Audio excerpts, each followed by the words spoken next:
Hello everyone. Today we are going to discuss about determiners. అసలు determiners అంటే ఏంటి?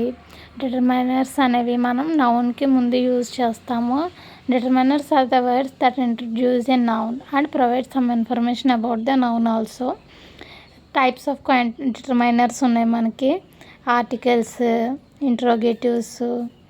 ఇక్కడ ఆర్టికల్స్ చూస్తే ఏ అండ్ ద అనేవి articles. Demonstratives this, that, these, those.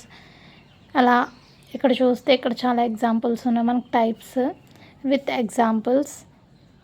And అలాగే మనం సపోజ్ ఆర్టికల్స్ తీసుకుంటే ఏ అండ్ ద అనేవి డిటర్మైనర్గా యూజ్ అవుతాయి. And possessives, demonstratives, numerals, ordinals, quantifiers, ఇవన్నీ మనం నౌన్కి ముందు యూజ్ చేస్తాము. Thanks for watching.